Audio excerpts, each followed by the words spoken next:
been filling there for about 15 minutes while you've been watching You're On Board. I was peering through the window and stuff. Bitter blow for you. I've just been reading the news. You're live on ERC Radio, by the way. Just reading the news of what you were saying to Richard and Paul earlier on about this very slow incident this morning. 10 kilometres an hour. What a feeling.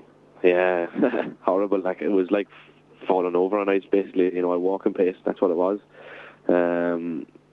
Yeah, I just couldn't believe it was the slowest corner of the stage, and I knew it. And you know, even with my engineer and all the guys who were watching the video, and we just don't understand what the hell happened, because I had stopped for the corner, I had got the front of the car around it, and I was accelerating to come back out the other side. And just when I needed the car to grip and hold the inside of the corner more, I just lost everything, and it just fell off the road. So we really don't know what the hell happened.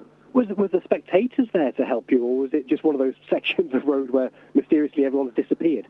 There was, and I ran for about a kilometre and a half or 2k, and I ended up knocking on some guy's door, and ended up in the sitting room. Spoke no English. Asked him for a rope. He brought me to his garage, gave me a hose.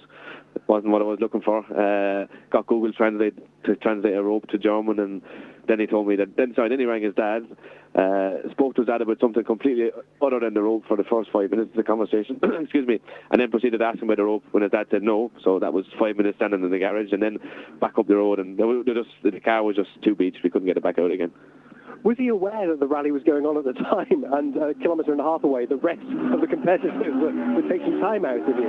Yeah, it was strange, because I knocked on the door first of all, and it was like Rapunzel, because this woman opened one of the top windows, like clearly asleep. She was still in her bedclothes and everything, and there was, you know, some whatever she rattled out in German, and she wasn't too keen on me going into the house, but I was I was convinced I was going to get a rope. So, I got my rope eventually, but I had one in the car as well, but there wasn't enough. Well, I think even if you had a tug-of-war world championship team, you still wouldn't be able to get the car over. We needed a tractor, so it was just the way it was. Was she good looking? No. Apologies if she does ever hear that, but no, she wasn't. That wasn't even a highlight. So if she was good looking, perhaps it would have brought a little bit of a smile to my face, but no, definitely not. So you weren't tempted with a cup of tea and sit down and have a chat on a Monday morning with them? No, Monday morning doesn't make any sense. This doesn't, no? No, but yeah, not the best. Monday mornings have been fairly bad in recent times, but this one is exceptionally bad. So it's only a few days into the year, so it can only get better from here. There's me, Mr. Positive, trying to bounce back out of this. But Craig, it's just one of those things. The car's in good nick, and you and Scott are in good nick, and you know, nice to see you smiling and having a chuckle about it. Yeah, that's it. You can do no more than that now. It is what it is. There's nobody hurt, as you can see. They just wash the car and we go back out again tomorrow. So it would have been worse if we were trying to put corners back on it and wheels back on it. So it's not so bad.